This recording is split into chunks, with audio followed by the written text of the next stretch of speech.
The sound of my jaw cracking still echoes in my nightmares. Not the dull thud you'd expect, but a sharp, crystalline snap, like stepping on thin ice that finally gives way under too much pressure. What I didn't know then, lying on that kitchen floor with blood pooling in my mouth, was that this accident would become the key that unlocked a decade of buried truth. Before we jump back in, tell us where you're tuning in from, and if this story touches you, make sure you're subscribed, because tomorrow I've saved something extra special for you. The invitation arrived on cream-colored cardstock, the kind that whispers of old money and careful traditions. Golden script announced my parents' 40th wedding anniversary celebration, complete with a reception at the country club where my mother had spent countless afternoons perfecting her tennis serve and her practice smile. I held the invitation in my hands, feeling its weight, both physical and emotional, as memories I'd carefully buried began to stir.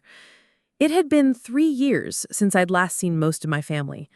3 years since I'd moved 6 states away to start my residency at Portland General Hospital, trading the suffocating familiarity of my hometown for the anonymous bustle of a city where no one knew my last name or the stories attached to it. The distance had been therapeutic, like finally being able to breathe deeply after holding your breath underwater for too long. But now, staring at this invitation, I felt that familiar tightness creeping back into my chest. The same sensation I'd carried throughout my childhood, that constant vigilance, that need to read every room, every mood, every subtle shift in atmospheric pressure that might signal an approaching storm. My apartment in Portland was small but mine. Clean lines, neutral colors, everything in its place. No family photos adorned the walls, no nostalgic keepsakes cluttered the surfaces. I'd built this life deliberately, methodically, like reconstructing broken bones, setting everything in proper alignment so it could heal correctly this time. But this invitation threatened to undo all that careful work. I called my mother that evening, my fingers hesitating over her contact information. We spoke maybe once a month, conversations that danced around anything meaningful, filled instead with updates about her garden and my work schedule. She answered on the second ring, her voice carrying that particular brand of forced cheerfulness she'd perfected over the years. "Emery, darling, I was hoping you'd call. Did you get our invitation?" Her enthusiasm felt performative, like she was reading lines from a script we'd both memorized long ago. "I did, Mom. Congratulations on 40 years. I kept my tone neutral, professional, the same voice I used with difficult patients' families. "We're so hoping you can make it. It's been far too long since we've all been together. Your brother is flying in from Denver with Sarah and the kids. It'll be just like old times." Just like old times. The phrase hit me like a physical blow, triggering a cascade of memories I'd spent years learning to suppress. Blake's laugh echoing through our childhood home, charming and disarming to everyone except me. The way he could shift from big brother protector to something much darker when no adults were watching. The casual cruelty disguised as sibling rivalry that left me questioning my own reality. "I'm not sure about my schedule," I said, the lie coming easily. "Residency's pretty demanding." "Oh, but surely you can take one weekend. It would mean the world to your father and me. And Blake has been asking about you. He feels terrible about how things ended between you two." How things ended. As if our relationship had simply faded naturally, rather than exploded in a moment of violence that left me unable to eat solid food for 6 weeks. As if the misunderstanding, she'd prefer to call it, was just a minor disagreement between siblings, rather than an assault that required reconstructive surgery. "I'll see what I can do," I said, already knowing I would go. Not because I wanted to, but because some part of me needed to. The part that had never gotten closure, never gotten acknowledgement, never gotten the apology that might have made peace possible. 2 weeks later, I found myself driving through landscapes that grew increasingly familiar as I approached my hometown. Rolling hills gave way to the manicured suburbs where I'd grown up, where every lawn was precisely edged and every mailbox painted in acceptable neighborhood colors. The sameness of it all felt oppressive after years of Portland's eclectic charm. My parents' house sat at the end of a cul-de-sac, a sprawling colonial with white columns and forest green shutters that had graced the cover of the local real estate magazine more than once. Dad had always been proud of that feature, though he'd never acknowledged that it was Mom's inheritance that made the down payment. The circular driveway was already crowded with cars I didn't recognize, expensive SUVs and sedans that spoke of the kind of success my family valued above all else. I sat in my modest Honda for a long moment, gathering courage. Through the tall windows, I could see figures moving inside, adults clustered in conversation groups, children running between their legs. It looked warm and inviting, like a scene from a holiday movie, but I knew how deceptive appearances could be in this family. The front door opened before I could knock, and suddenly I was enveloped in my mother's arms. She smelled like her signature perfume and hairspray, a combination that transported me instantly back to childhood. She'd aged since I'd last seen her, silver threading through her perfectly styled auburn hair, laugh lines deeper around her eyes, but her embrace felt the same, protective and suffocating in equal measure. "There's our doctor," she announced to the room, her voice carrying that note of pride mixed with something else, relief maybe, that I'd actually shown up. "Everyone, Emery's here." The next hour passed in a blur of reintroductions and small talk. Aunts and uncles I'd seen sporadically throughout my childhood, family friends who remembered me as little Emery and seemed shocked that I'd grown up to save lives for a living. I found myself falling back into old patterns, offering the polite smile and appropriate responses while keeping part of myself carefully guarded. My father appeared at my elbow, still handsome at 68, his hair silver now instead of the dark brown I remembered from childhood. He'd always been the more approachable parent, quicker with hugs and praise, though I'd learned over the years that his affection came with conditions. "How's the residency treating you, kiddo?" He used my childhood nickname with the same easy affection he'd always shown, at least when others were watching. "It's challenging, but good. I'm learning a lot." I accepted the glass of wine he offered me, grateful for something to do with my hands. "Emergency medicine, right? That must be intense. All those late nights and trauma cases?" He shook his head with what appeared to be paternal concern. "Your mother worries about you, you know. All that stress working with dangerous people. Maybe you should consider something more stable. Family practice, maybe, or dermatology." There it was, the subtle, undermining, disguised as concern that I remembered so well. The suggestion that I wasn't quite strong enough, quite smart enough, quite good enough for the path I'd chosen. I'd spent years in therapy learning to recognize these patterns, but experiencing them again still stung. "I like emergency medicine," I said firmly. "I'm good at it." Before he could respond, a commotion near the front door caught our attention. Blake had arrived. Even after 3 years, seeing my brother still triggered a visceral response. He looked good. He always looked good. Tall like my father, with the kind of easy confidence that drew people like moths to flame. His wife Sarah hung on his arm, radiant in the way that suggested they'd planned their entrance for maximum impact.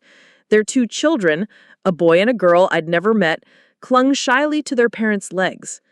I'm trying to figure out how to live with the knowledge that I failed to protect my daughter from my son. I'm trying to understand how we missed something so obvious, how we let this continue for so long. "You missed it because you didn't want to see it," I said gently, "because seeing it would have meant acknowledging that Blake wasn't who you thought he was, that your family wasn't what you thought it was." My father looked at me with eyes that held more pain than I'd ever seen from him. "What do you want from us now, kiddo? How do we even begin to make this right?" It was the question I'd been preparing for, the moment when I would have to decide what justice looked like when the statute of limitations had expired and the damage was already done. "I want acknowledgement," I said. "I want you to stop pretending this was normal sibling rivalry or accidental injuries. I want Blake to face real consequences for what he did, not just family disappointment that will blow over in a few months." "What kind of consequences?" Blake asked, and there was something like fear in his voice for the first time. I pulled out another folder from my bag, this one containing information I'd gathered during the week of preparation. I've been in contact with a lawyer who specializes in historic abuse cases. While criminal charges might not be possible due to time limitations, there are other options. Civil suits that could hold you financially accountable for the medical costs and ongoing therapy. Professional consequences that could affect your career and reputation. Blake's face went pale. You can't be serious. That would destroy everything I've built. My marriage, my career, my children's future. The way you destroyed my childhood? The way you've been destroying my sense of reality for decades by gaslighting me about what really happened? That's different. How is it different, Blake? I leaned forward, finally feeling like I held the power in our relationship for the first time in my life. How is your comfort and reputation more important than the truth? How is protecting your image more important than acknowledging what you did to me? My father held up a hand, stopping Blake's response before it could begin. What would you need from Blake specifically? What would genuine accountability look like? I'd thought about this question extensively during my therapy sessions, trying to separate my desire for revenge from my need for healing. Full disclosure to Sarah about our history, including the medical evidence. I won't be the one keeping family secrets anymore. Voluntary enrollment in a program for domestic violence offenders, with regular progress reports. Financial restitution for my medical expenses and therapy costs. And a written statement acknowledging what he did, taking full responsibility without minimizing or making excuses. And if I refuse, Blake asked, then I go public. The medical evidence speaks for itself, and I'm prepared to share my story with anyone who will listen. Your colleagues, your neighbors, your children's school, your wife's family. Everyone who thinks you're such a wonderful man will learn exactly what kind of person you really are. The threat hung between us, and I could see Blake running calculations in his head. He'd spent his entire life carefully managing his image, building a reputation as the successful, charming family man. The idea of that facade crumbling publicly was clearly more terrifying to him than the private family reckoning we were having now. "You're trying to destroy my life," he said quietly. "I'm trying to save mine," I replied. "For 30 years, your violence and my family's willingness to ignore it have controlled every aspect of my existence. Where I live, how I relate to people, whether I feel safe in the world. It's time for the consequences to land on the person who actually caused the harm." My mother returned to the room then, her eyes red, but her posture more determined than before. She'd clearly used her time outside to process the magnitude of what had been revealed and to make some decisions about how to move forward. "I've been thinking about the signs we missed," she said, settling back into her chair. "The nightmares you had for years, the way you flinched when people moved too quickly around you, how you always seemed nervous when Blake was home from college. I thought it was normal little sister hero worship. But it was fear, wasn't it?" I nodded, grateful that she was finally seeing what had been hidden in plain sight. "And the way you changed after high school," she continued. "How you became so focused on your studies, so determined to get as far away as possible.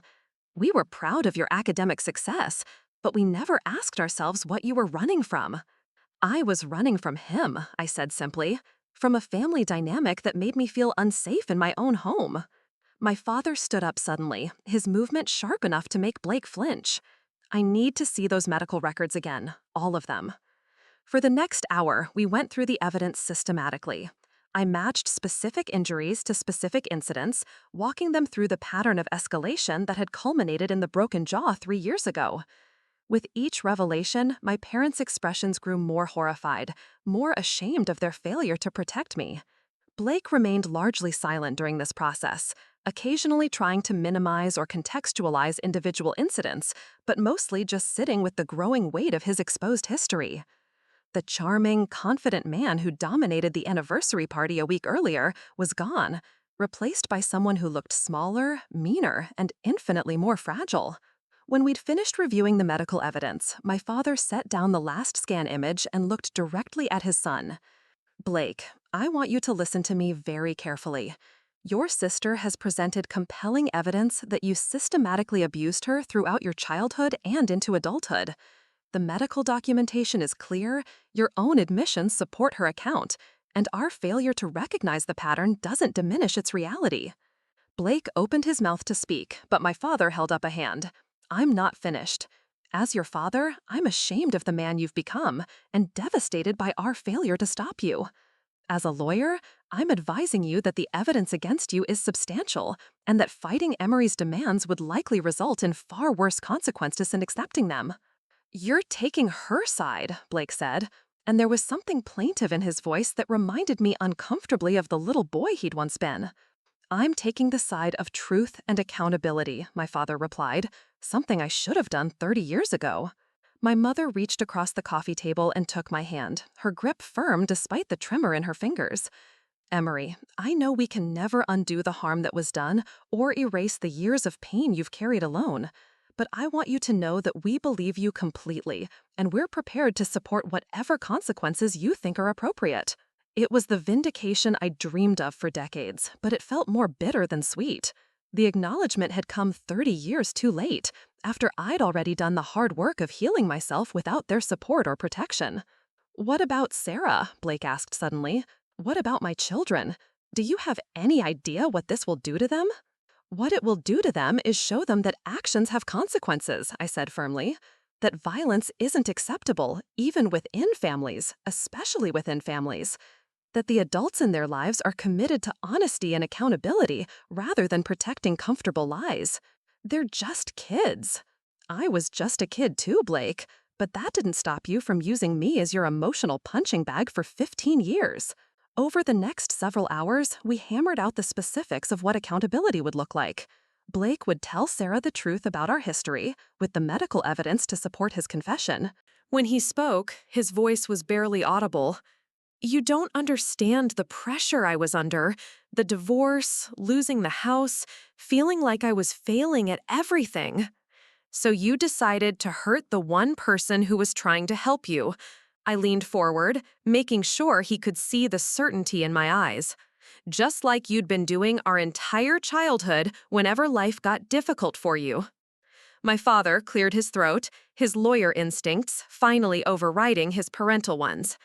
These are very serious allegations, Emery. If what you're saying is true, then we failed you as parents in ways that are unthinkable. You failed me by choosing not to see what was happening, by accepting explanations that protected Blake rather than asking harder questions that might have protected me.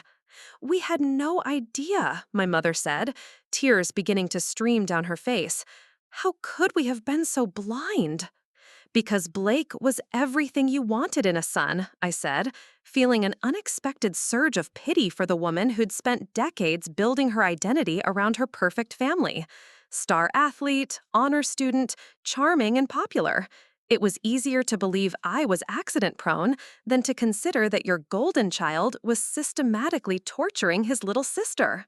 Blake suddenly stood up, his nervous energy finally overwhelming his attempt to appear calm. This is insane. You're taking normal sibling conflicts and turning them into some kind of criminal conspiracy. So what if I was rough sometimes? So what if I made mistakes? That doesn't make me a monster. Normal siblings don't send each other to the emergency room multiple times a year, I said, standing to face him. Normal sibling conflicts don't result in medical documentation that looks like I was in an abusive relationship for 15 years. You were always dramatic, he shot back, the mask finally slipping completely. Always making everything about yourself, always trying to get attention by playing the victim. Even now, you can't just let the past stay in the past. You have to drag up every little incident and blow it out of proportion. The room went dead silent. Even Blake seemed to realize he'd revealed more than he'd intended, that his dismissive attitude toward my injuries was exactly the kind of evidence that supported my accusations. My father was the first to speak, his voice cold in a way I'd never heard before. Blake, sit down. Right now. Dad, you can't seriously believe. I said, sit down. The authority in his voice was absolute, the kind of tone that had made him successful in courtrooms for 3 decades. Blake reluctantly resumed his seat, but his posture remained defensive, coiled like he was preparing to bolt. Emery, I need to ask you some difficult questions, my father continued, and I need you to answer them as honestly as you can, even if the answers are painful for all of us. I nodded, steeling myself for whatever was coming. In your professional opinion, based on the medical evidence and your memories of these incidents, Do you believe Blake deliberately intended to cause you serious harm? The question was carefully phrased, seeking legal precision rather than emotional truth. But the answer was clear, had always been clear to anyone willing to look honestly at the pattern. Yes, I believe Blake used violence against me as a way to manage his own emotional problems, and that he disguised this violence as accidents to avoid consequences. The frequency and severity of the injuries, combined with the implausible explanations and his behavior afterward, all support the conclusion that this was deliberate abuse. My mother made a sound that was somewhere between a sob and a gasp. My father's face had gone stone cold, the expression he wore when preparing to destroy an opponent in court. "Blake," he said quietly, "I'm going to ask you one more time, and I want you to think very carefully before you answer. Did you deliberately hurt your sister on multiple occasions throughout your childhood and adolescence?" Blake looked around the room, seeming to finally understand that his usual charm offensive wasn't going to work here. The medical evidence was too clear, the pattern too obvious, the years of enabling finally coming to an end. "Sometimes," he said finally, his voice barely above a whisper, "when I was angry or frustrated, sometimes I would take it out on her. But I never meant for it to go as far as it did. I never wanted to seriously hurt her." The admission hung in the air like a toxic cloud, poisoning every memory of our childhood that my parents had treasured. I watched their faces transform as the reality of what they'd failed to protect me from finally penetrated their carefully constructed defenses. "How often?" my mother asked, her voice hollow. Blake shrugged, a gesture that seemed almost casual until you saw the shame in his eyes. "I don't know. Whenever I felt like everything was too much, whenever I needed an outlet." "An outlet," my father repeated, his legal mind parsing the language with frightening precision. "You used your sister as an outlet for your anger and frustration, for years." "It wasn't like I planned it," Blake said defensively. "It just happened. She would say something or do something that set me off, and I would react. It's not like I was some kind of calculating predator." "But you were calculating enough to make sure the injuries looked accidental," I pointed out. "Calculating enough to have explanations ready that would protect you from consequences. Calculating enough to manipulate everyone's perception of what was happening." Blake's silence was answer enough. My mother stood up abruptly, her composure finally cracking completely. "I need some air. I can't process this right now." She left the room, and moments later I heard the back door slam. Through the window, I could see her standing in the garden she'd tended so carefully, her shoulders shaking with sobs that were decades overdue. My father remained seated, but his entire demeanor had changed.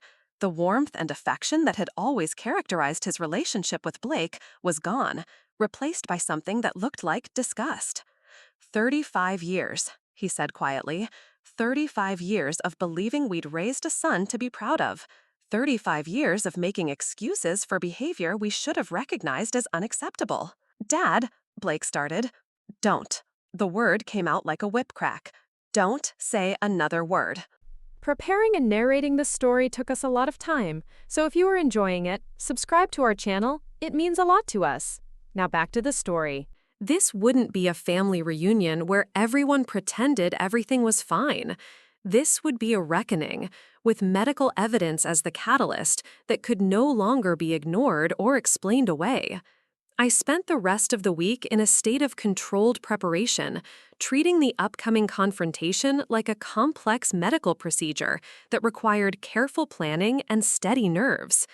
I made copies of all the scan images and radiology reports, organized them chronologically to show the timeline of injuries. I wrote down specific incidents I remembered, matching them to the documented fractures wherever possible. Most importantly, I rehearsed what I would say, how I would respond to the inevitable attempts to minimize or recontextualize the evidence. Dr. Martinez dedicated our Friday session to role-playing scenarios, helping me anticipate the various ways my family might try to maintain their preferred version of reality even when faced with objective proof. Remember that people will go to extraordinary lengths to protect a narrative they've invested in for decades, she warned. Your mother's call suggests they're taking this seriously, but that doesn't mean they're prepared to fully accept the implications. Be ready for partial acknowledgement, for attempts to blame external factors, for suggestions that the past should stay in the past.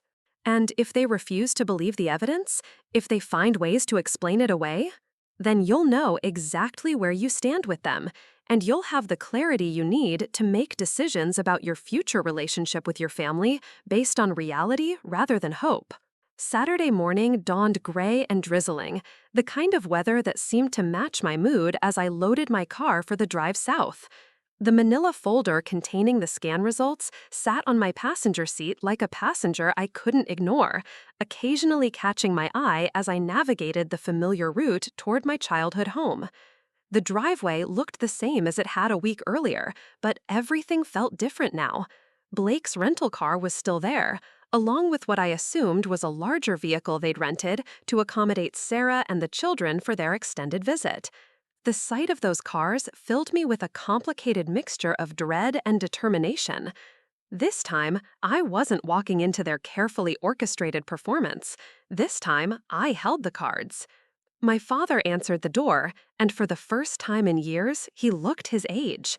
The confident bearing that had always defined him seemed diminished, his shoulders carrying a weight that hadn't been there at the anniversary party. When he embraced me, it felt different too. Less performative, more desperate, like he was trying to hold on to something that was already slipping away. "Thank you for coming, kiddo. I know this isn't easy." The living room had been rearranged since the party, the furniture positioned to create a more intimate conversation circle. My mother sat rigidly in her favorite armchair, her posture perfect, but her face showing signs of sleepless nights. Blake occupied the sofa, and for the first time since childhood, he looked uncertain. The easy confidence that usually radiated from him was notably absent, replaced by something that looked like carefully controlled anxiety. Sarah was nowhere to be seen, and I suspected she'd been asked to take the children elsewhere for the day. This conversation would be for family only, with no witnesses to whatever truths emerged. "Where do you want to start?" my father asked, settling into his recliner with the air of someone preparing for a difficult but necessary procedure. I opened the manila folder and spread the scan images across the coffee table, the black and white evidence creating a stark contrast against the polished wood surface. The room fell silent as 3 sets of eyes focused on the medical documentation but told a story none of them could deny. "These are CT scan images taken earlier this week," I began, my voice steady despite the emotion churning in my chest. "They show multiple facial fractures in various stages of healing, some dating back to when I was a child. The radiologist and neurologist who reviewed them confirmed that this pattern is consistent with repeated trauma over many years." My mother reached for one of the images with trembling fingers, studying the bone structure that had been damaged and improperly healed. "I don't understand. How could we not have known about all these injuries?" "Because you were told they were accidents," I said. "Falls, sports injuries, rough play that got out of hand." Every broken bone came with a plausible explanation that made it seem like my fault for being clumsy or careless. "But surely we would have noticed if you were getting hurt this often," my father started. "You noticed," I interrupted. "You took me to the emergency room multiple times, but you accepted Blake's explanations because they fit the narrative you wanted to believe about your family." For the first time since I'd entered the room, Blake spoke. "Emery, I think you're reading too much into this. Kids get hurt, especially kids who play sports and climb trees and take risks. Just because you have some old fractures doesn't mean—" "Doesn't mean what, Blake?" I cut him off, my voice sharper than I'd intended. "Doesn't mean you systematically abused me for most of our childhood? Doesn't mean the broken jaw 3 years ago was just the latest incident in a pattern that started when I was 7 years old?" "That's a serious accusation," my father said carefully, "and we need to be very careful about throwing around terms like abuse without—" "Look at the evidence, Dad." I pointed to the most damaging scan image, one that showed the orbital fracture I'd sustained when Blake accidentally hit me with a baseball bat during backyard practice. "This isn't normal childhood injury. This is documentation of deliberate violence disguised as accidents. My mother set down the scan image she'd been studying, her face pale but her voice stronger than before. Blake, I need you to tell me the truth. All of it. No explanations or justifications, just the truth about what happened between you and your sister. The moment stretched between us, heavy with years of unspoken knowledge and willful blindness. Blake's jaw worked silently, and I could see him calculating, trying to find an angle that would minimize his culpability while maintaining some version of the golden child image he'd cultivated so carefully. Sometimes things got rough, he said finally. We were kids, and kids don't always know their own strength. If I hurt Emery, it was never intentional. I was angry sometimes, and I didn't handle it well. Angry about what? My mother pressed. Blake's composure began to crack, and for a moment I saw something raw and ugly beneath the charming facade. About everything. About the way everyone expected me to be perfect. About how much pressure there was to succeed at everything I tried. About how Emery got to be the baby of the family while I had to carry all the expectations. So you took it out on me, I said quietly, for years. Every time you felt overwhelmed or angry or frustrated, you found ways to hurt me and make it look accidental. It wasn't like that. Then what was it like, Blake? My voice was rising now, years of suppressed anger finally finding an outlet. What was it like when you convinced me to climb that tree and then shook the branch until I fell? What was it like when you playfully tackled me down the stairs? What was it like when you held my head underwater in the pool until I almost passed out? My parents were staring at me with expressions of growing horror, but I couldn't stop now. The floodgates had opened, and decades of carefully buried memories were pouring out. What was it like when you broke my ribs by accidentally checking me into the boards during that family hockey game? When you gave me a concussion by slamming my head into the car door? When you fractured my wrist by helping me down from the monkey bars? Emery, stop, my mother whispered, but I could see in her eyes that she was finally connecting the dots, finally seeing the pattern that had been hidden in plain sight. And what was it like 3 years ago when you broke my jaw because I suggested you might benefit from therapy? When you hit me hard enough to require reconstructive surgery and then convinced everyone it was an accident while I was unconscious on the kitchen floor? Blake had gone very still, his face drained of color. Some of the improperly healed fractures are likely contributing to your chronic pain and muscle tension. We can discuss treatment options, possibly including corrective surgery to address the most problematic areas. And from a legal standpoint? I asked, though I suspected I already knew. Dr. Kim cleared her throat. As medical professionals, we're mandated reporters when we identify evidence of abuse. However, given that you're an adult and these injuries occurred in the past, the requirements are different. We can provide documentation if you choose to pursue legal action, but we can't force you to report. The choice was mine. After years of powerlessness, of having my experiences dismissed or reframed by others, I finally had agency in how this story moved forward. The evidence was undeniable, professionally documented, impossible to explain away as accidents or misunderstandings. I thought about Blake, probably back in Denver by now, telling Sarah about our wonderful reconciliation conversation, sharing with the family how well I'd responded to his apology, how mature I'd been about putting the past behind us, building on the narrative that painted him as the reformed brother and me as the forgiving sister. But the CT scan told a different story. It revealed the truth that had been hiding just beneath the surface for decades, waiting for someone to look closely enough to see the pattern. And once you saw it, once you understood what you were looking at, there was no going back to the comfortable fiction that had protected our family's reputation for so long. I need some time to think about this, I said, finally, to process what you've shown me and decide how I want to handle it. Of course, Dr. Chen said, but Emery, I want you to understand that you don't have to carry this alone anymore. Whatever you decide, there are resources available to help you. As I walked out of that consultation room, carrying copies of my scan images and a stack of information about trauma counseling and legal resources, I felt something I hadn't experienced in years. Not relief exactly, and not vindication, but something closer to clarity. The confusion and self-doubt that had plagued me since childhood were lifting, replaced by the stark certainty of medical evidence. The phantom pain in my jaw was real because the trauma that caused it was real. The tension I carried in my shoulders and neck wasn't psychosomatic stress, but the physical manifestation of years of violence that my body had never been allowed to properly heal from. The distance I'd put between myself and my family wasn't running away, but self-preservation, and instinctive recognition that my safety depended on removing myself from a situation that others couldn't or wouldn't acknowledge as dangerous. I spent the rest of the day walking through Portland's downtown, the scan images tucked safely in my bag like evidence in a case that was finally ready to go to trial. Not a legal trial, necessarily, but the court of truth that had been waiting for years to render its verdict. The rain that had threatened all morning finally began to fall as I made my way home, but for the first time in days, the dampness didn't trigger any aching in my jaw. Instead, it felt cleansing, like the first step in washing away years of accumulated lies and half-truths. That evening, I called Dr. Martinez, my therapist, and scheduled an emergency session for the next day.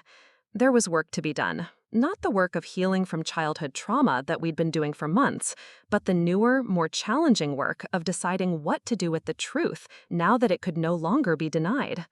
I also did something I hadn't done in 3 years.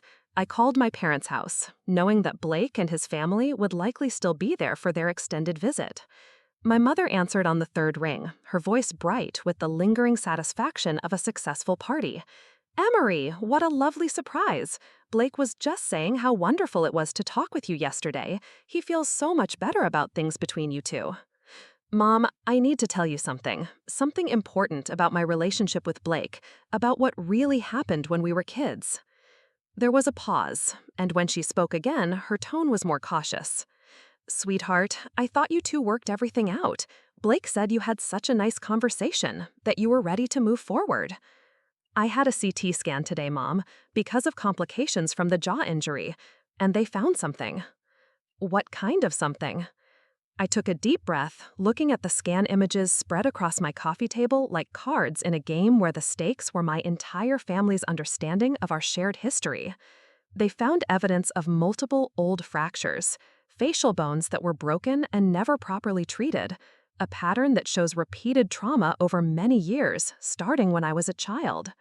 The silence on the other end of the line stretched so long that I wondered if the call had been dropped. When my mother finally spoke, her voice was barely above a whisper.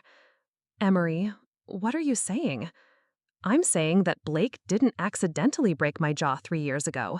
I'm saying that he'd been hurting me for years before that, and that the adults in my life either didn't notice or chose not to see it.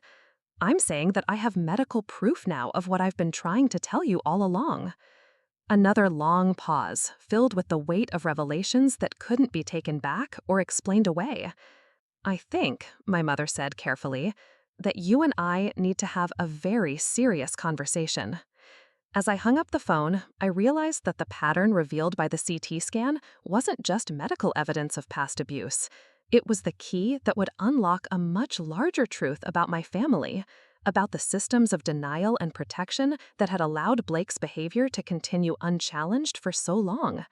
The conversation with my mother was just the beginning. Soon, I would have to decide whether to confront Blake directly, armed with evidence that couldn't be dismissed as false memory or childhood grudges, whether to involve law enforcement, though the statute of limitations had likely expired on most of the incidents, whether to tell the extended family that had gathered so warmly just days earlier, shattering their illusions about the golden boy they'd always admired. But for tonight, it was enough to sit with the truth, finally documented and undeniable, to feel the weight of years of gaslighting lifting from my shoulders as objective reality replaced the carefully constructed fiction that had defined my childhood. The phantom pain in my jaw was gone, replaced by something that felt like the beginning of genuine healing. Not the kind that comes from forgetting or forgiving, but the kind that comes from finally being believed, by medical professionals, by the evidence, and most importantly, by myself. Tomorrow would bring difficult conversations and impossible choices, but tonight, for the first time in years, I slept without nightmares, without the constant vigilance that had become second nature. The truth was finally visible, documented in black and white images that told a story no one could argue with or reinterpret. The call from my mother came at 6 in the morning, 3 days after our initial conversation about the CT scan results. I'd been expecting it, but the early hour suggested a level of urgency that made my stomach tighten as I reached for my phone. "Emery, we need to talk. In person. Your father and I have been discussing what you told me, and there are things we need to address as a family." Her voice carried a strain I'd rarely heard before, the carefully maintained composure cracking around the edges. "What kind of things?" "Not over the phone. Can you come home this weekend? We've asked Blake to stay through Sunday so we can all sit down together and sort this out properly." The idea of facing Blake again, this time armed with medical evidence, but still outnumbered by family members invested in maintaining their comfortable narrative, made my hands shake. But this was exactly what I'd been preparing for during my sessions with Dr. Martinez, the moment when I would have to choose between continued silence and the messy, painful work of insisting on truth. "I'll drive down Saturday morning," I heard myself saying. "Good. And Emery, please bring those scan results with you. If we're going to have this conversation, we need to see everything." The line went dead, leaving me alone with the weight of what was coming. Dr. Rodriguez was waiting for me near the nurse's station, his expression grave in a way that made my professional instincts immediately alert. Next to him stood Dr. Kim and someone I didn't recognize, an older woman in a white coat whose ID badge identified her as Dr. Patricia Chen, Chief of Neurology. "Emery, thank you for coming in. We need to talk." Dr. Rodriguez gestured toward an empty consultation room, the kind typically used for delivering difficult news to families. The walk down the hallway felt endless, each step echoing louder than the last. Whatever they'd found on my scan was significant enough to warrant a neurology consult and an immediate meeting. My medical training kicked in, running through possibilities: tumor, aneurysm, stroke evidence, complications from old trauma. None of the options were good. We settled into the small room, its beige walls decorated with generic landscape prints that were supposed to be soothing, but instead felt sterile and ominous. Dr. Chen took the lead, her manner professional but gentle in the way that experienced physicians used when delivering life-changing news. "Emery, the CT scan revealed some findings that we need to discuss. I've reviewed the images myself, and I've consulted with our radiologist to ensure accuracy." She paused, studying my face with the clinical attention I'd seen directed at patients countless times. "There's evidence of multiple old fractures, not just the jaw injury you mentioned, but other facial bones as well. The pattern suggests repeated trauma over an extended period."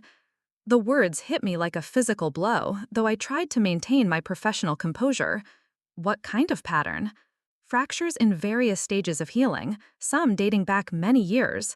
The orbital bones, nasal bones, zygomatic arch, all showing evidence of impact injuries that weren't properly treated at the time they occurred." Dr. Chen pulled out a tablet, swiping to display the scan images. "This isn't consistent with a single incident or even occasional accidents. This suggests systematic, repeated facial trauma."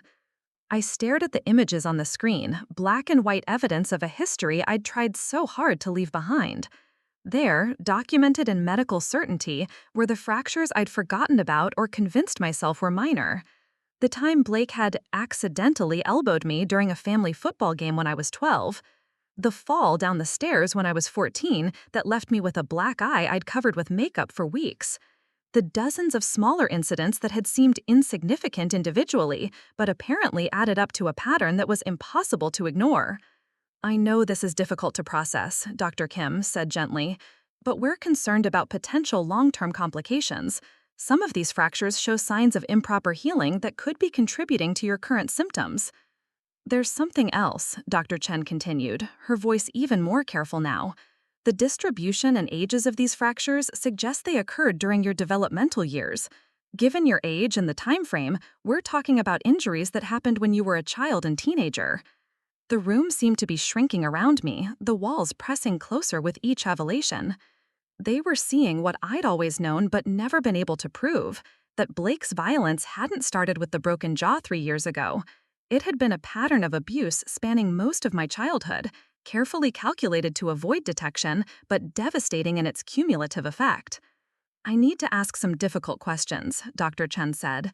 This type of injury pattern raises concerns about non-accidental trauma. Was there someone in your childhood environment who might have been responsible for these injuries? The clinical language felt like a shield between me and the emotional reality of what we were discussing. Non-accidental trauma. That's what medical professionals called it when they needed to document abuse without triggering legal or emotional responses that might shut down communication. My brother, I heard myself saying, my voice sounding distant and clinical. My older brother, but everyone thought, my parents said they were accidents, sibling roughhousing that got out of hand. How often did these accidents occur? I tried to think back, to quantify something I'd spent years trying to forget. Regularly, maybe once or twice a month, sometimes more. Always when adults weren't watching, always with plausible explanations. Dr. Rodriguez leaned forward in his chair, his expression a mixture of professional concern and personal anger. Emery, I need you to understand what we're looking at here. This isn't normal sibling conflict. This is documentation of sustained physical abuse over years. The fact that these injuries weren't properly treated at the time suggests that either the adults in your life didn't recognize the pattern, or they chose not to see it, I finished. Which is what happened. Blake was the golden child, star athlete, honor student, charming personality. When I got hurt, there was always a reasonable explanation that made it seem like my fault for being clumsy or not careful enough. The three physicians exchanged glances, and I recognized the look.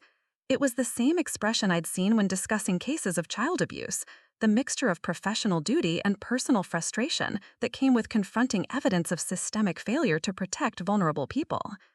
What concerns me most, Dr. Chen said carefully, is that this pattern of abuse seems to have continued into your adulthood.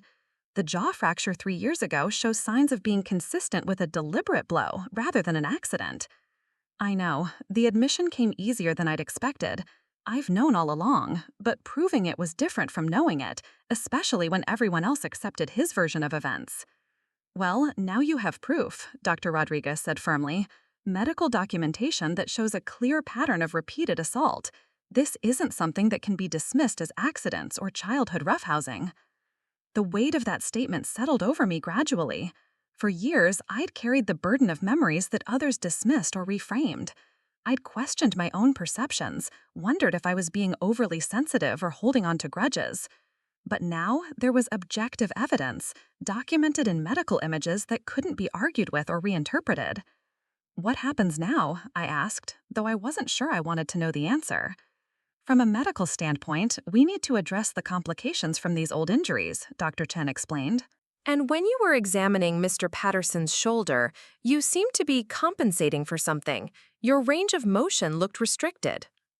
I automatically rolled my shoulders, suddenly conscious of a stiffness I'd been ignoring for days. It's probably just tension from the weekend, family stress, you know how it is.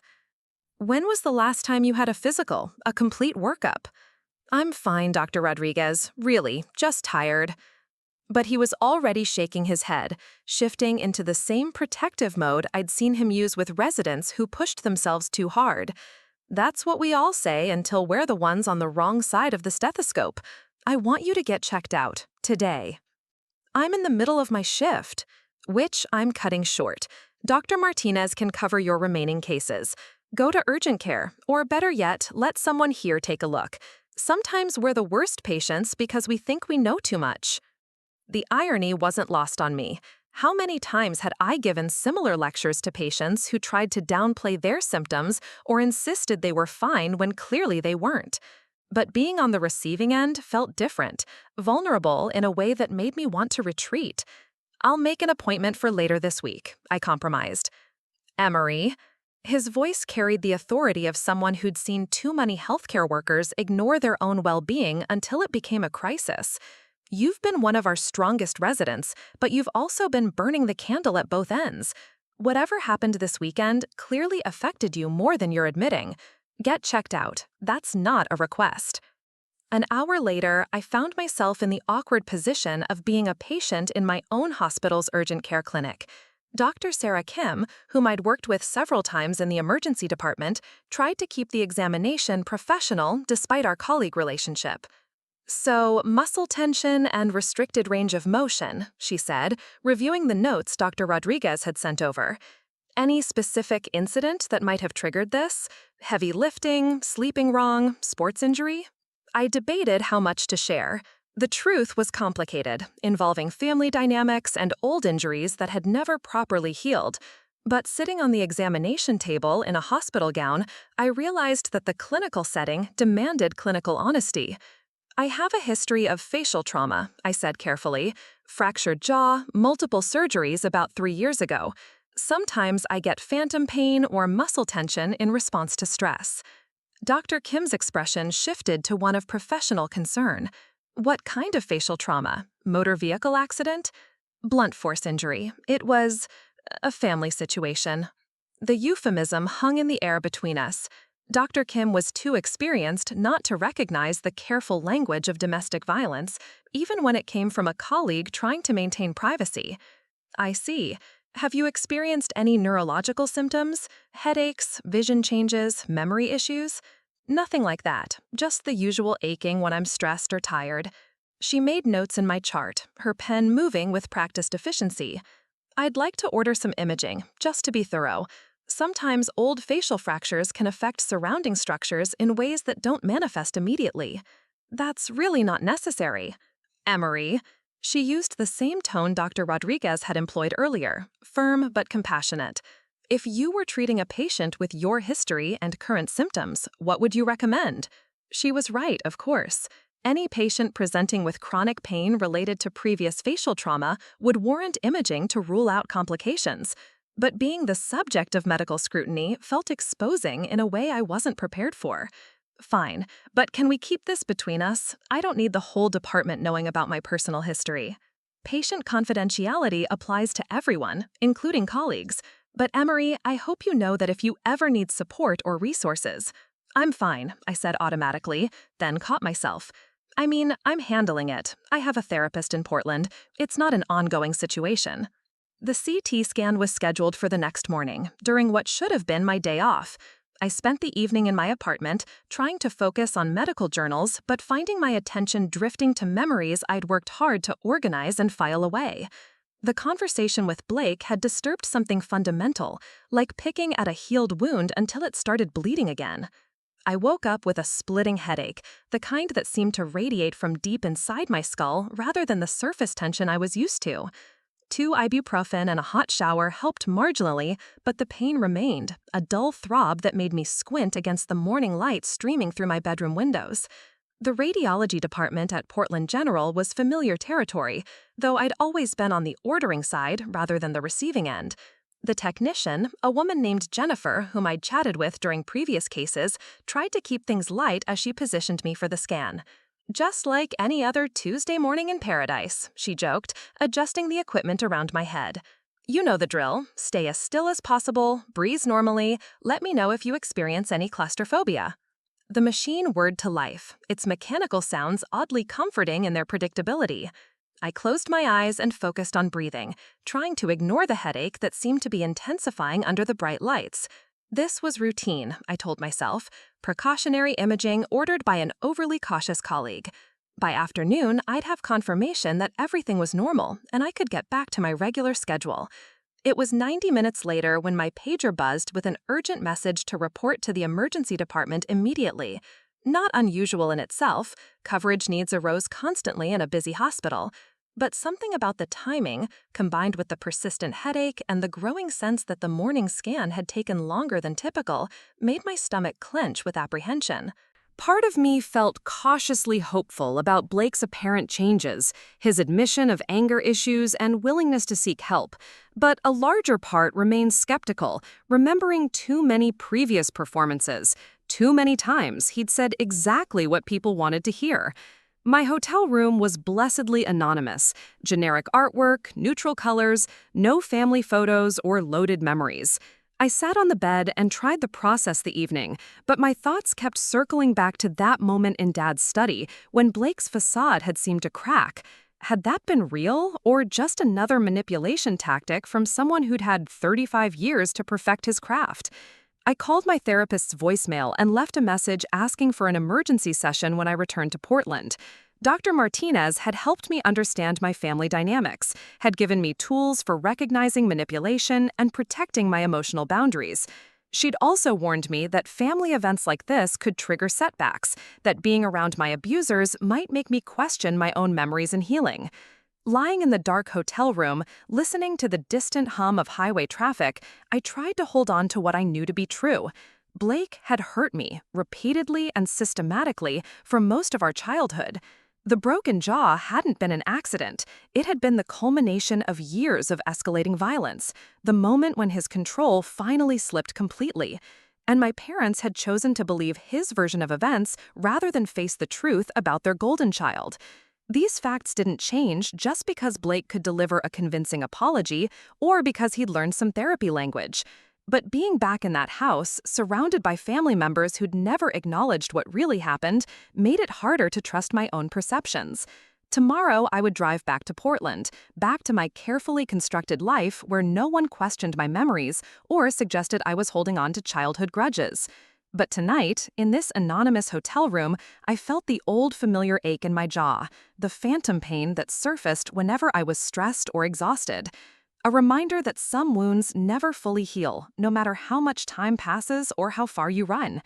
I had no way of knowing that in 48 hours, I'd be back in an emergency room, but this time as a patient rather than a doctor.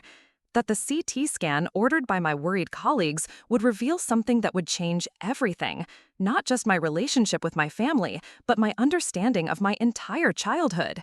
The pattern that had been hidden for so long was about to emerge from the shadows, documented in black and white images that couldn't be argued with or reinterpreted. And when it did, there would be no more talk of accidents or childhood grudges or misunderstandings. There would only be the truth, finally visible after all these years. The flight back to Portland felt endless, turbulence matching the chaos in my mind. I pressed my face against the small window, watching clouds drift below like cotton balls scattered across blue fabric, trying to focus on anything other than the conversation that kept replaying in my head. Blake's words echoed with the same hypnotic quality they'd always possessed, reasonable and persuasive, designed to make me question everything I thought I knew about our shared history. By the time I reached my apartment, exhaustion had settled into my bones like a weight I couldn't shake. The familiar sight of my carefully organized space should have brought comfort, but instead, everything felt foreign, as if I'd been away for months rather than a weekend. I set my overnight bag by the door and stood in my living room, suddenly unsure what to do with myself. The red light on my answering machine blinked insistently. 3 messages, all from the hospital, asking if I could pick up an extra shift. Dr. Chen had called in sick, and they needed coverage in the emergency department. Under normal circumstances, I would have called back immediately to accept. The work was demanding but familiar, and losing myself in other people's medical crises had always been easier than confronting my own emotional ones. But tonight, the thought of being around suffering felt overwhelming. I needed time to process, to sort through the tangle of emotions that Blake's performance had stirred up. Instead of returning the calls, I drew a hot bath and tried to wash away the lingering sensation of his hands on my shoulders during that final embrace. The next morning brought a return to routine that felt like salvation. My alarm buzzed at 5:30, same as always. Coffee, shower, quick review of medical journals while eating toast that tasted like cardboard.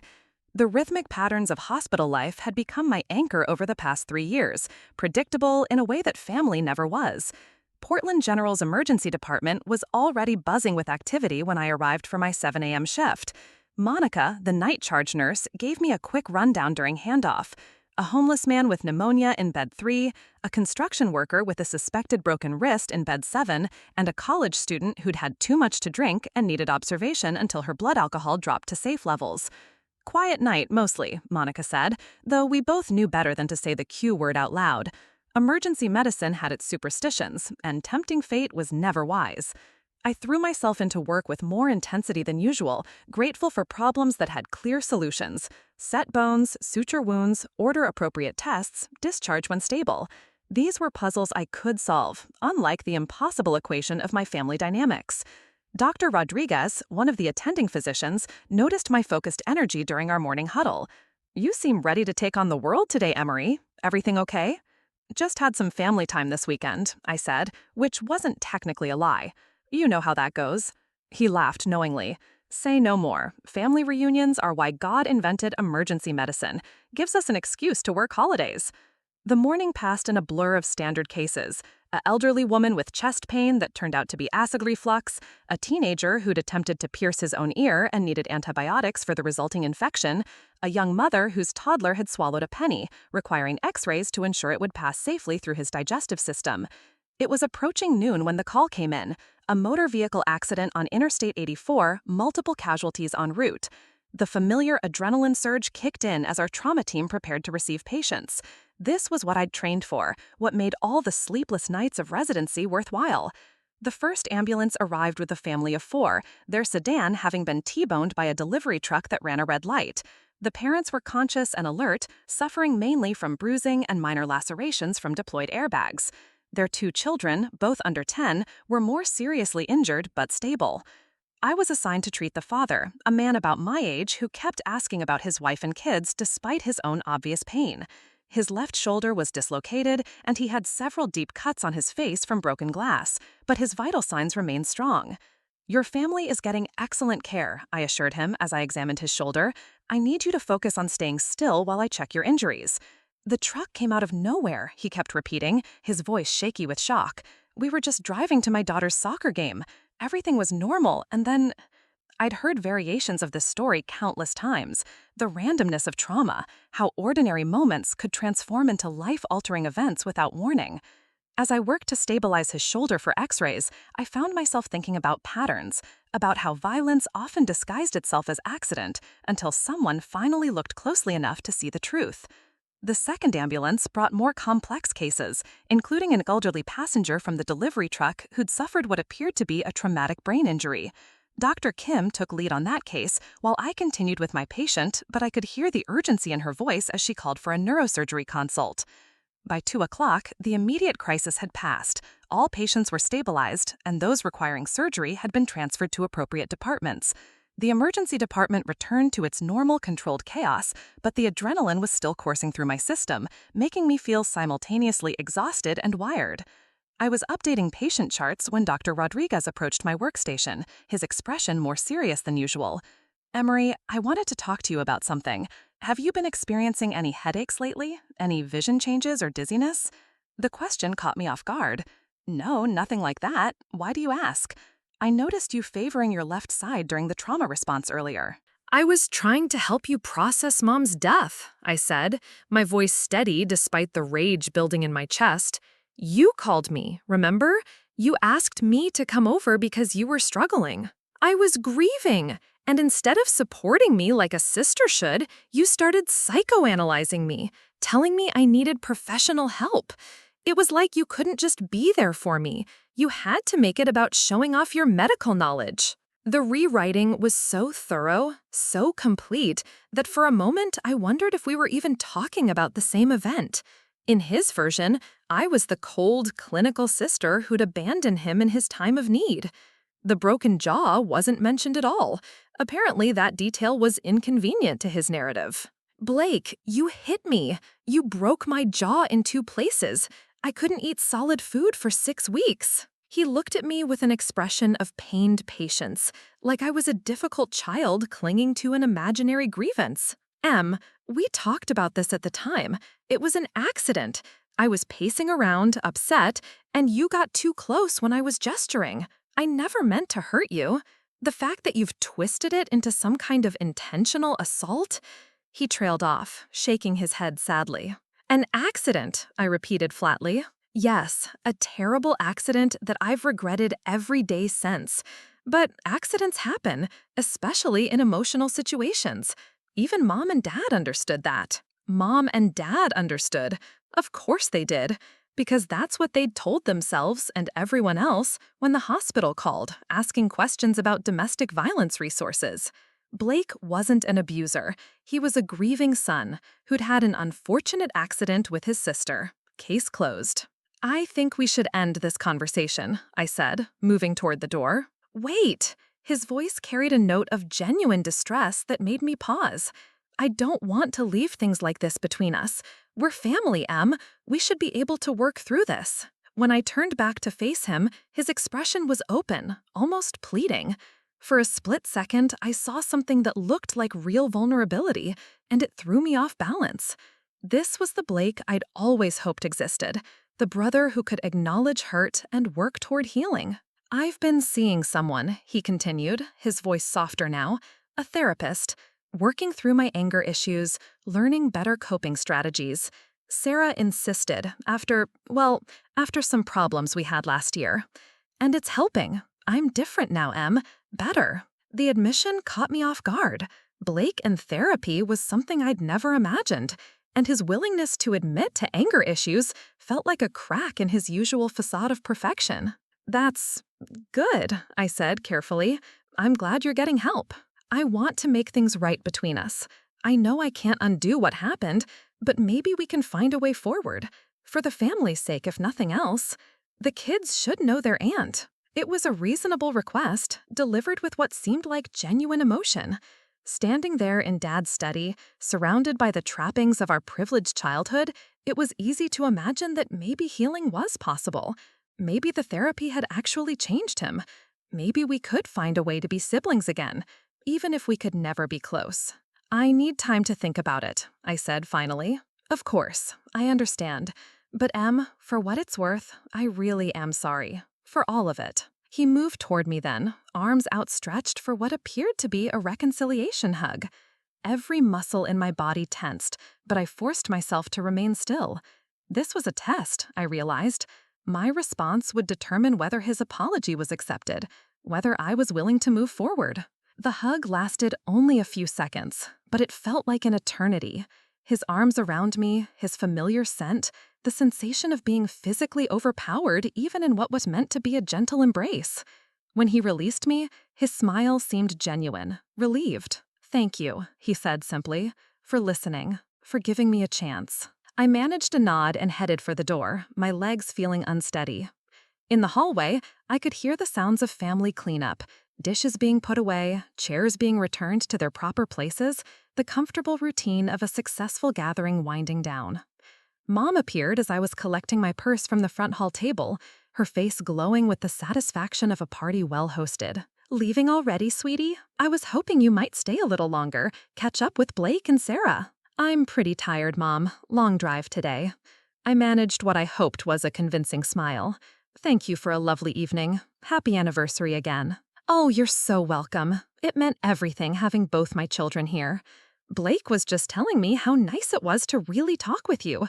I'm so glad you two are working things out." Blake was just telling me. Of course he was. Probably already spinning tonight's conversation into evidence of my forgiveness and our reconciliation. By tomorrow, the family narrative would be that we'd talked things through and put our differences behind us. The drive to my hotel passed in a blur of streetlights and competing emotions. Childhood grudge. That's what he called it. The systematic psychological torment, the physical intimidation, the final explosion of violence that left me with a jaw that still ached when it rained, all reduced to a childhood grudge that I was apparently too immature to let go of. Before I could respond, Sarah appeared in the kitchen doorway, her expression bright and unsuspecting. "There you two are. I was looking for you, Blake. Your mom wants to show us the photo albums from when you were kids. She says she has some embarrassing pictures that will make great blackmail material." Blake's demeanor shifted instantly, the intensity of our conversation melting away like it had never existed. He flashed Sarah his most charming smile and moved to wrap an arm around her waist. "Sounds dangerous. I better make sure she doesn't show you the really embarrassing ones." He glanced back at me with an expression that appeared fondly exasperated. "You coming, Em? I'm sure Mom has plenty of pictures of your awkward phase, too." "I'll be right there," I said, needing a few more minutes to collect myself. They disappeared toward the living room, Blake's laughter floating back toward me. I stood alone in the kitchen, hands still submerged in now cold dishwater, trying to process what had just happened. The conversation had been a masterclass in gaslighting, delivered so skillfully that if I'd recorded it and played it back for others, they probably would have sided with Blake. He'd managed to position himself as the concerned brother worried about his sister's mental health while subtly undermining my credibility and reframing our history. This was exactly why I'd stayed away for 3 years. Not because I was running away or mentally unstable, but because being around Blape required a level of psychological armor that was exhausting to maintain. Every interaction was a chess match where he knew all my vulnerabilities and I was constantly trying to anticipate his next move. I dried my hands and made my way toward the living room, where I could hear Mom narrating childhood photos with the kind of selective memory that had characterized my entire upbringing. The pictures she'd choose to share would tell a story of happy siblings and family harmony, carefully curated to support the narrative she'd constructed about our childhood. Sure enough, when I entered the room, I found Blake and Sarah on the couch with Mom, a photo album spread across their laps. The extended family had gathered around, everyone cooing over baby pictures and elementary school portraits. I could see several photos of Blake and me together, at birthday parties, Christmas mornings, family vacations, all of us smiling for the camera. "Oh, look at this one," Mom exclaimed, pointing to a photo I remembered all too well. Blake and I at ages 8 and 6, arms around each other at some long-forgotten family barbecue. His smile was wide and genuine, mine more tentative, but still present. You two were absolutely inseparable. Blake was so protective of his little sister. Protective. The word hit me like a physical blow. I stared at that photo, remembering the context Mom had conveniently forgotten. This was taken the same day Blake had convinced me to climb the tall oak tree in our backyard, then shaken the branch until I fell and scraped my knee badly enough to need stitches. When I'd cried and tried to tell our parents what really happened, he'd comforted me so convincingly that they praised him for being such a caring big brother. "He really was," Sarah said warmly, squeezing Blake's arm. "You can see it in all these pictures. And Emery, you were such a cute little kid. Look at those pigtails." More photos followed, each one accompanied by carefully edited stories that painted our childhood in golden hues. Blake the star athlete, Blake the academic achiever, Blake the responsible older brother who always looked out for me. Me as the adoring little sister who followed him everywhere, who was so lucky to have such a wonderful role model. I contributed appropriate responses when addressed directly, but mostly I just observed. Watched how easily the family accepted this sanitized version of our past, how eager they were to believe in the picture-perfect sibling relationship Mom was presenting. It occurred to me that they probably genuinely remembered it this way. Memory was funny like that. It had a way of softening sharp edges, of allowing people to forget the parts that didn't fit their preferred narrative. But I remembered. Every cruel word, every twisted game, every moment of fear. I remembered because I'd been forced to remember, first in therapy, and then in the countless nights when sleep wouldn't come, and the past insisted on replaying itself in high definition.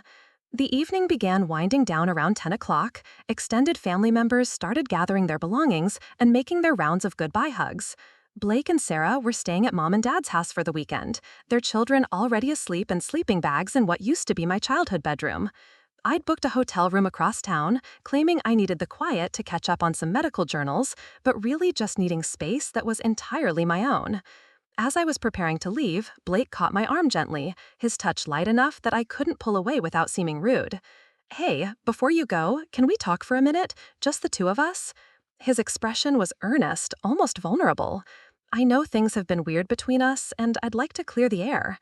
Every instinct I'd developed over the past 3 years screamed at me to decline, to make an excuse and leave immediately. But there was something in his tone, a note that seemed almost genuine, that made me hesitate.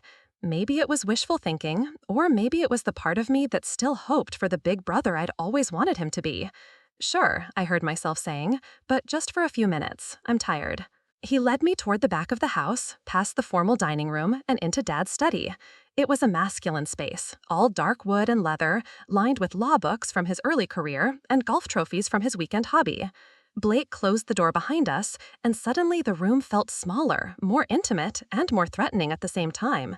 For a moment, we just stood there, looking at each other. In the warm lamplight, Blake looked almost exactly like he had in high school. Handsome, confident, every inch the golden boy who could do no wrong. But I was different now. Older, stronger, armed with knowledge about manipulation tactics and psychological abuse patterns. I wasn't the vulnerable teenager he'd last faced. "I owe you an apology," he said finally, his voice quiet and serious. For how things ended between us, for what happened in Mom's kitchen that day. What happened? Even now, he couldn't bring himself to say it directly, couldn't admit that he'd hit me hard enough to break my jaw in 2 places, that the accident required multiple surgeries and months of recovery. Okay, I said carefully, waiting to see where this was going. I was going through a rough time then. The divorce, losing the house, feeling like everything was falling apart. I know that's not an excuse, but I wasn't in a good headspace. And when you said those things about Sarah, about my parenting, he shook his head, running a hand through his hair in a gesture that managed to look both frustrated and regretful. I never said anything about Sarah or your parenting, Blake. The correction came out firmly, automatically. This was a new addition to his story, details that hadn't existed in the original version. Maybe not directly, but you were judging me. I could see it in your eyes, that superior attitude you've always had. Like you think you're better than the rest of us because you went to medical school. And there it was, the twist that made me the aggressor. According to this version, I'd provoked him with my judgmental attitude and superior complex. My broken jaw became a reasonable response to my own arrogance. The room seemed to brighten when Blake entered, conversations growing more animated, laughter coming easier. He had that effect on people, a charisma that made everyone want to be in his inner circle. Watching him work the room, I felt like I was observing a masterclass in manipulation, though I doubted anyone else saw it that way. Our eyes met across the crowded living room, and for just a moment, his charming mask slipped. Something cold and calculating flickered behind his smile before he rearranged his features into an expression of brotherly affection. He began making his way toward me, stopped every few steps by relatives wanting to greet him, to hear about his latest promotion at the architectural firm, to admire his beautiful family. When he finally reached me, his embrace was exactly what I'd expected, firm enough to appear genuinely warm to observers, but with a subtle tension that only I could feel. He held me a beat too long, his voice dropping to a whisper that only I could hear. "Emery, look at you, all grown up and saving lives. I wasn't sure you'd actually come." His tone was conversational, but I caught the underlying edge, the implication that my presence was somehow surprising, possibly unwelcome. "Wouldn't miss Mom and Dad's big day," I replied, matching his surface-level pleasantness while keeping my voice carefully neutral. "Of course not. You always were the dutiful daughter." He released me and stepped back, his public smile returning. "Sarah, kids, come meet your Aunt Emery." The next few minutes were a performance for the family audience. Blake played the proud father and loving brother, introducing his children with practiced ease, prompting them to hug me and call me aunt. Sarah, whom I'd met only briefly at their wedding years ago, seemed genuinely warm, but carried herself with the slightly nervous energy of someone trying very hard to make a good impression. "Blake talks about you all the time," she said, her smile bright, but her eyes darting between us as if trying to read some invisible dynamic. "He's so proud of what you've accomplished. A doctor. I can barely keep our kids' medicine schedule straight." I wondered what version of our relationship Blake had sold her. Probably the sanitized family narrative, where we were simply siblings who drifted apart as adults, where geography was the only thing keeping us from being close. The version where our last conversation hadn't ended with me unconscious on a kitchen floor and him screaming at me to stop being so dramatic. "Blake always was good at telling stories," I said, the words carrying just enough ambiguity that Sarah might miss the real meaning while Blake wouldn't. His jaw tightened almost imperceptibly. Message received. The rest of the afternoon unfolded with careful choreography. Family photos were taken, with us arranged and rearranged until Mom was satisfied with the composition.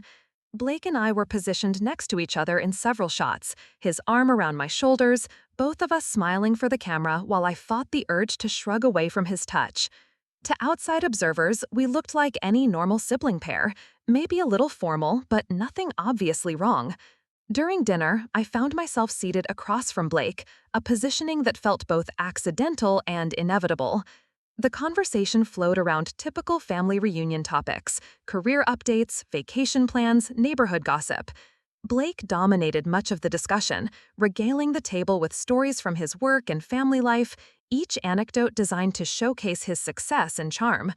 I noticed how he had a talent for making other people feel included in his stories while somehow remaining the hero of each tale.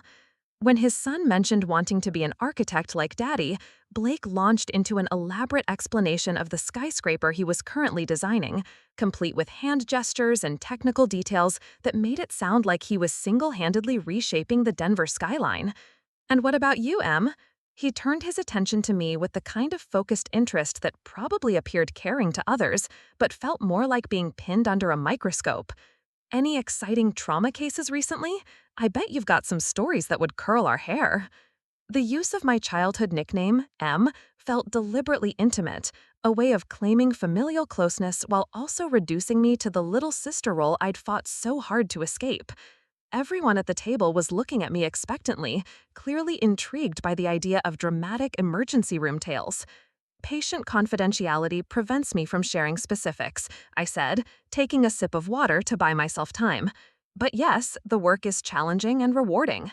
"Oh, come on," Blake pressed, his tone playfully cajoling, but with an undertone I recognized as barely contained irritation. "You must have some stories you can tell.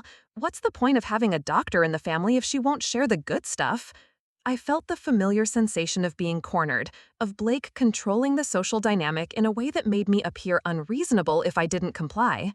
It was a move from his greatest hits collection, put me in a position where refusing to participate made me look antisocial or stuck up.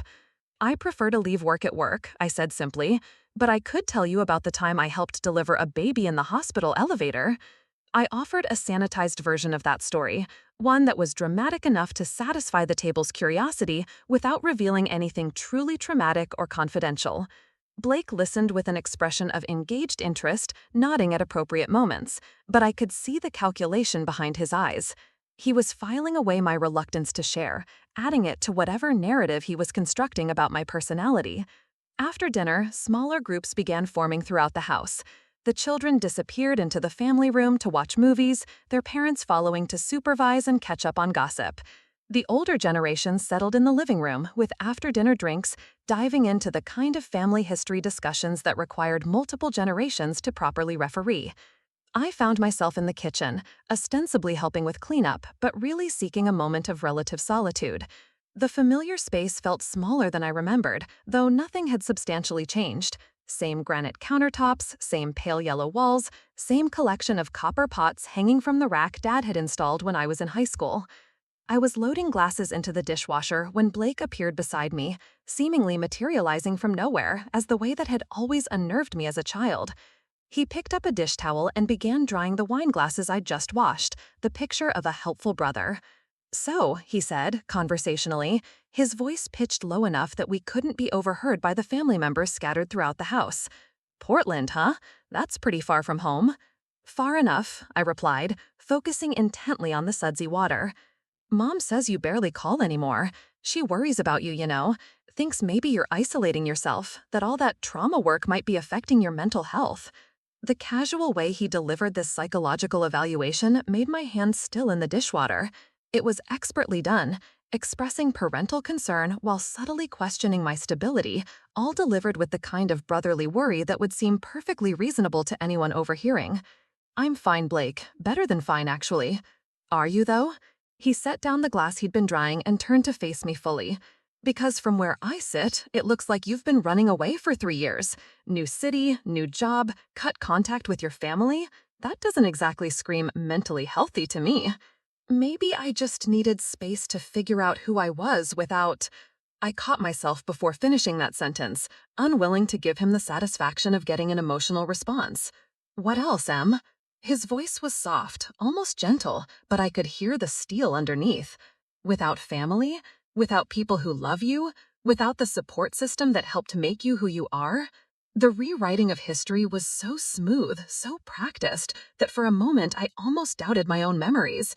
This was Blake's specialty, taking legitimate grievances and spinning them until the victim became the problem.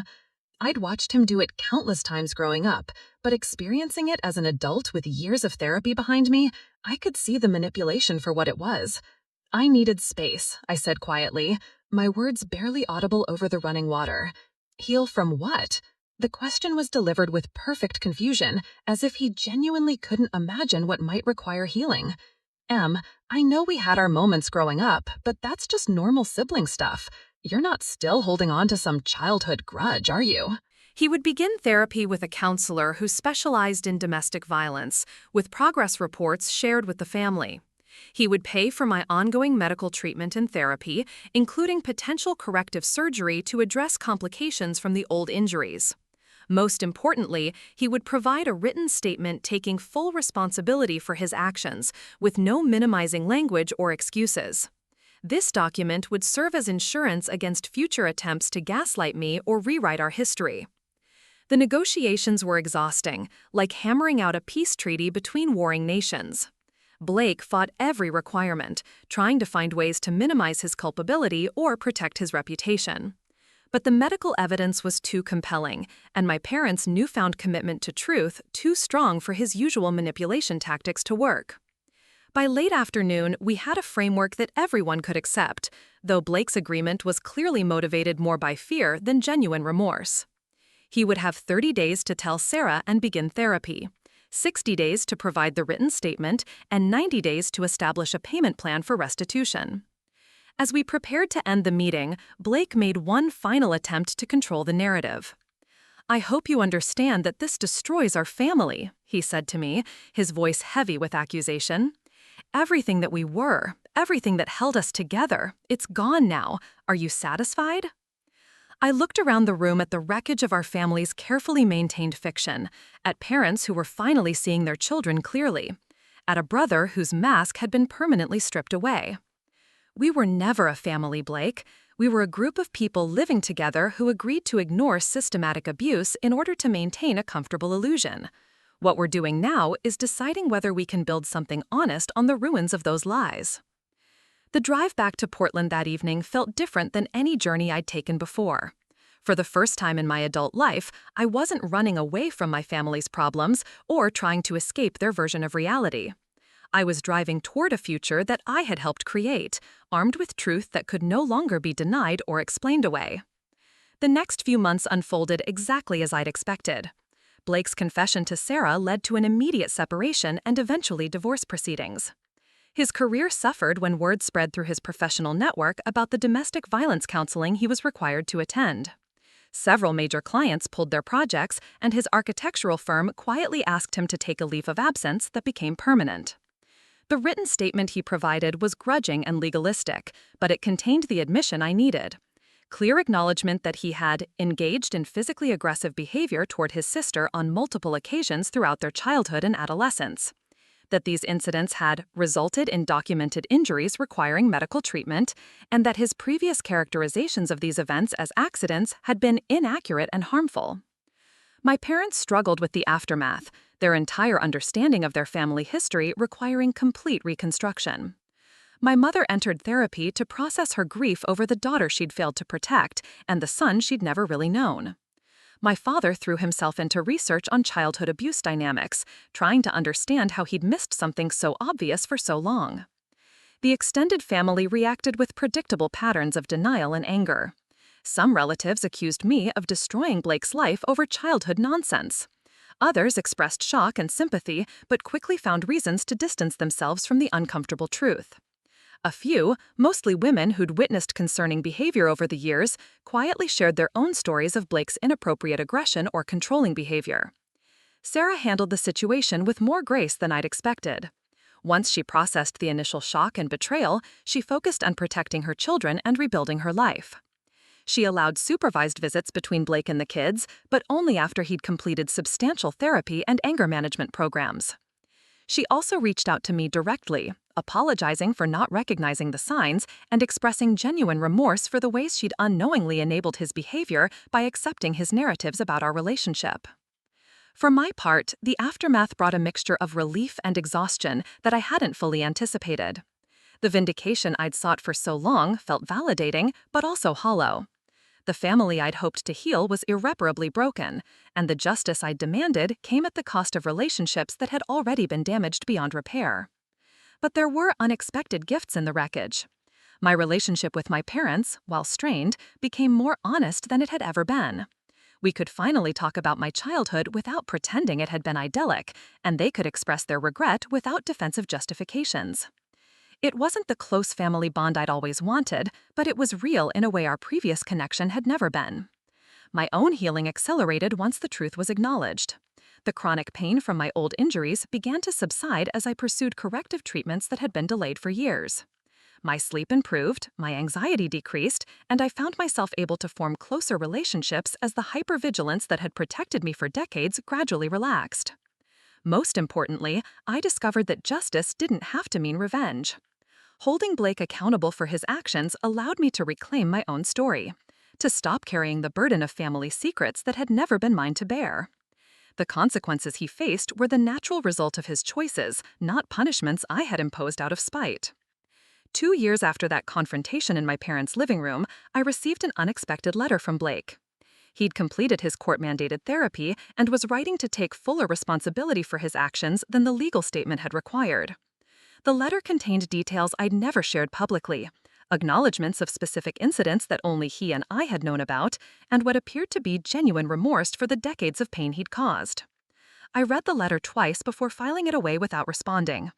It felt like the final chapter of a story that had dominated too much of my life already. Blake's journey toward genuine accountability and healing was his responsibility now, not mine.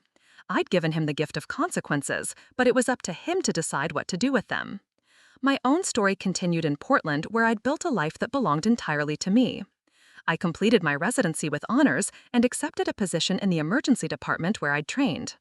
My colleagues knew nothing of my family history beyond the basic facts, and I liked it that way. Here, I was Dr. Emery Chen, the competent physician who stayed calm under pressure and advocated fiercely for her patients. I dated carefully but increasingly confidently, learning to trust my instincts about people without the fog of childhood trauma clouding my judgment. I bought a small house with a garden where I could grow things that had never been damaged or uprooted. I traveled to places I'd always wanted to see, finally feeling free to move through the world without constantly looking over my shoulder. The phantom pain in my jaw disappeared entirely after corrective surgery addressed the structural damage from years of untreated fractures. But more importantly, the psychological pain that had shadowed every relationship and decision for decades began to lift. I was no longer defined by what had been done to me, but by what I chose to do with the knowledge and strength I'd gained from surviving it. On quiet evenings in my Portland home, I sometimes thought about the family reunion that started this whole chain of events. How different things might have been if I'd maintained the polite fiction, if I'd accepted Blake's apology and pretended that forgiveness could erase decades of abuse. How much easier it would have been to keep the peace rather than insist on the truth. But then I would remember the CT scan images, the black and white proof that my memories were real and my pain was valid. I would think about the other women who might cross Blake's path in the future, the children who would grow up with a clearer understanding of what acceptable behavior looked like because someone finally held him accountable. The pattern that the medical evidence had revealed wasn't just about my past, it was about breaking cycles that could echo through generations if left unchecked. By refusing to protect Blake from the consequences of his choices, my family had finally chosen to protect the vulnerable rather than the powerful. It wasn't the happy ending that childhood fairy tales had promised, where families reconciled and everyone learned to love each other better. But it was something more valuable. It was the truth, finally visible after decades in the shadows. And truth, I'd learned, was the only foundation on which genuine healing could begin. The last time I spoke to Blake was at our father's funeral 5 years later. He approached me during the reception, looking older and wearing the kind of careful humility that suggested his therapy had actually achieved some success. We exchanged a few words about Dad's legacy and our shared grief, and for a moment I glimpsed the brother he might have been if he'd learned to manage his anger in healthier ways. But that moment of possibility was balanced by the knowledge of who he'd actually chosen to be for most of our lives. The scars on my bones had healed, but they remained visible on the X-rays I kept in my medical files, a permanent record of what happens when violence is disguised as love and families choose comfort over truth. As I drove away from that funeral, I felt a sense of completion that had nothing to do with forgiveness or reconciliation. The pattern had been broken, the truth had been told, and the consequences had been accepted. The little girl who'd spent years wondering if her pain was real had finally been believed, by her family, by medical professionals, and most importantly, by herself. The phantom pain was gone, replaced by something that felt like peace. Up next, you've got 2 more standout stories right on your screen. If this one hit the mark, you won't want to pass these up. Just click and check them out.